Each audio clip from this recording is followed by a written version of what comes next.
Bonsoir.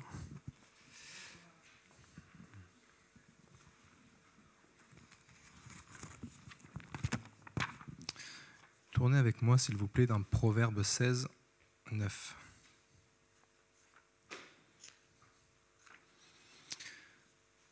Le cœur de l'homme médite sa voie, mais c'est l'Éternel qui dirige ses pas. Le cœur de l'homme médite sa voie, mais c'est l'Éternel qui dirige ses pas. Quand on regarde la traduction en hébreu du mot cœur, ça nous renvoie à une définition telle que l'homme intérieur, l'âme, l'esprit, la conscience, la volonté. Alors effectivement, ça peut faire référence aux profondeurs de l'homme, ses pensées, bien ancrées, sa volonté. Ça peut s'exercer dans le domaine professionnel, dans le domaine personnel, dans des ambitions particulières, des volontés diverses, des éventuels besoins. Mais ça peut aussi se réaliser dans la sphère de la foi, où on se dit, après tout, c'est pour Dieu, donc j'y vais, je fonce, on verra bien. Je veux telle décision pour ma vie. Mais la question qu'on peut se poser, c'est, est-ce le plan de Dieu? Est-ce ce pourquoi j'étais appelé? Le cœur de l'homme médite. Le terme méditer renvoie en hébreu au mot suivant: penser, calculer, projeter, estimer. Quand on voit la définition de projeter en français, c'est lancer quelqu'un en avant ou en haut, le pousser avec force vers un lieu. On imagine des fois un certain standard, des projets qui sont bien élaborés. Des fois, on tire même des plans sur la comète. Mais très souvent, en tout cas, ça se révèle peu nécessaire ou en vain. Une fois qu'on a atteint le stade qui était notre préoccupation première, on a une satisfaction qui va être momentanée, puis rapidement, on va se projeter sur un autre projet. Et finalement, ça va être comme ça continuellement dans notre vie. Et pendant ce temps, il y a Dieu qui nous regarde, qui attend, qui patiente, et à un moment donné, il va prendre le relais. La deuxième définition, du deuxième terme, c'est estimer, c'est déterminer la valeur d'un bien. En clair, on peut être, de temps en temps, moi le premier, être en permanence dans la volonté de contrôler, d'évaluer sa vie actuelle, sa vie future, de calculer en permanence les moyens et les résultats à atteindre. La problématique, c'est que trop souvent, très souvent, on exclut Dieu partiellement ou totalement des fois des équations. L'avantage avec le temps, finalement, c'est que ça va être un parfait révélateur de notre capacité à supporter plus ou moins les courants extérieurs qu'on va être amené à vivre dans notre vie. Mais quoi qu'il en soit, à terme, il y aura l'épuisement. Alors certes, on a tous une capacité, une résilience qui est différente, une résilience qui est personnelle. On n'est pas tous armés de la même façon, mais tôt ou tard, encore une fois, le temps fera l'épreuve. Et entre nous, mieux vaut tomber de 3 marches que nous avons bâties en peu de temps, grâce à cette résilience, plutôt que de tomber d'un building qu'on aurait construit grâce à cette résilience. Parce qu'encore une fois, si on n'établit pas les fondations en Christ, finalement notre résilience ne sert pas à grand-chose. Le cœur de l'homme médite sa voie. Le terme voie nous renvoie à route, chemin, sentier.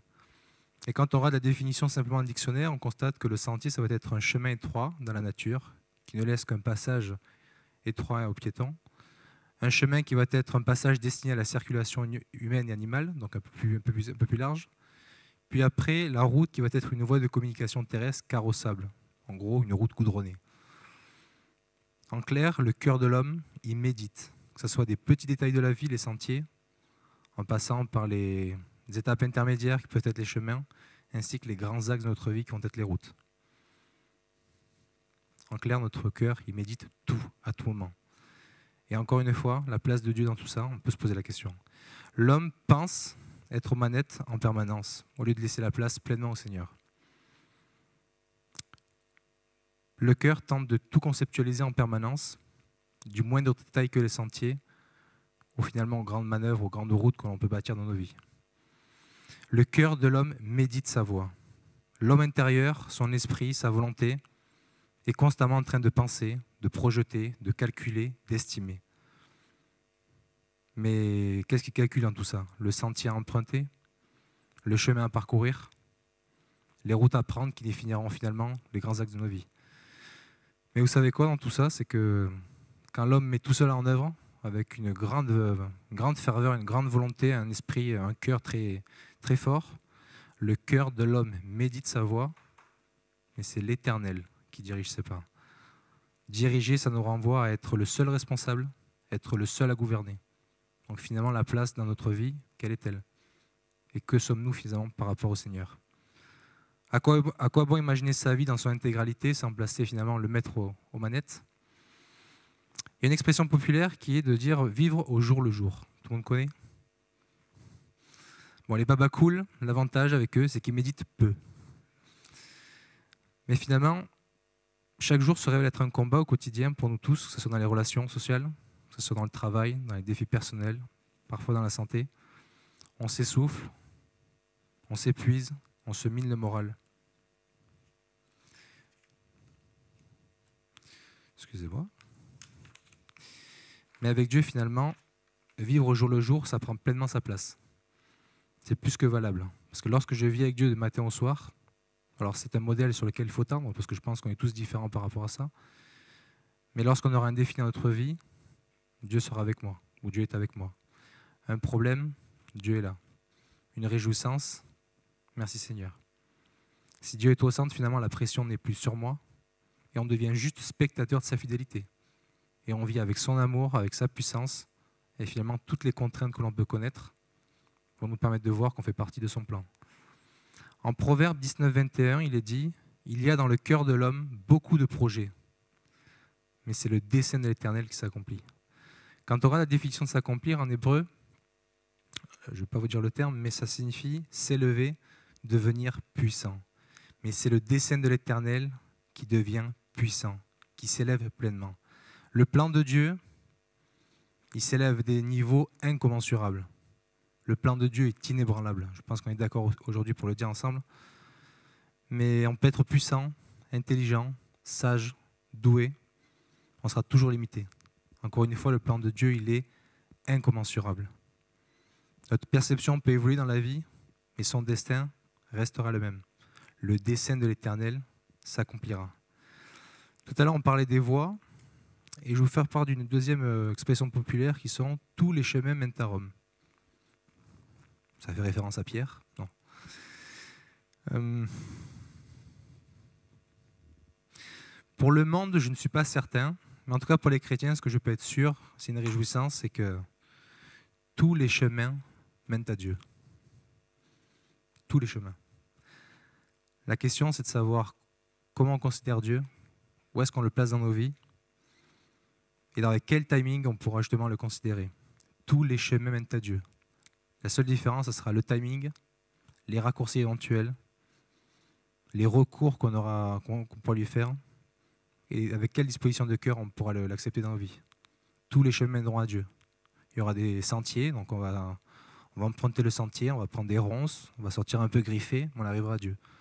On prendra des chemins, semés d'embûches certes, mais on parviendra à Dieu.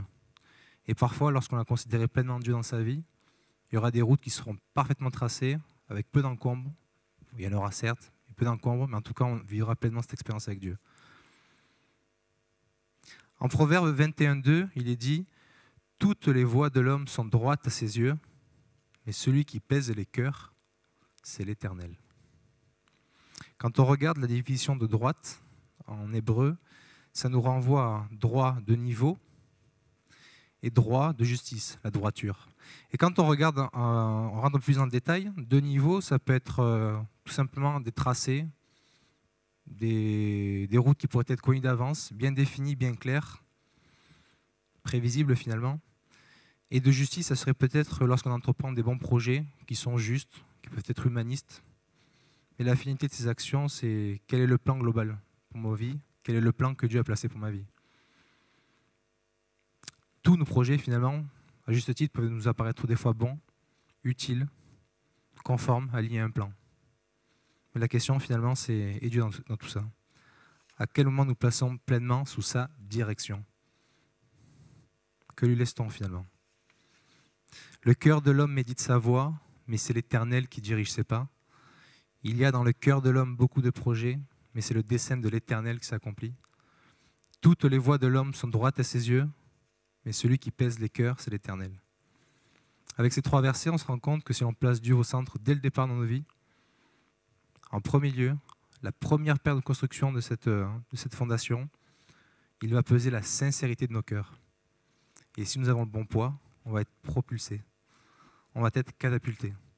Toutes les voies de l'homme sont droites à ses yeux, mais celui qui pèse les cœurs, c'est l'Éternel. Il va peser la sincérité des cœurs, et encore une fois, si on a le bon poids, on va être propulsé, catapulté. En Proverbe 16:11, il est dit « Le poids et la balance juste sont à l'Éternel ». Et je vous renvoie à un message que Pasteur Georges avait partagé une fois, où il exprimait justement, je ne résumerai pas aussi bien, mais que lorsqu'une épreuve se présente à nous, finalement, ce seront les épreuves qui vont nous permettre, qui vont nous servir d'indicateur pour connaître la relation qu'on a avec Dieu. Alors si on est éprouvé, qu'on a le bon poids dans son cœur, qu'on a la bonne place, que Dieu prend la bonne place dans notre vie, finalement, on va avoir justement ce bon poids. Dieu aura la balance qui permettra de voir si on est conforme, on est apte à grandir pleinement avec lui. Et Dieu va nous propulser, nous catapulter vers l'avant. Alors bien entendu, on ne connaît pas vraiment le lieu où on sera catapulté, mais qu'importe. Si on a le maître manœuvre finalement, on ne peut que dire Amen. Je terminerai par ça, en Psaume 119, verset 27. « Fais-moi comprendre la voie de tes ordonnances, et je méditerai sur tes merveilles. » Amen.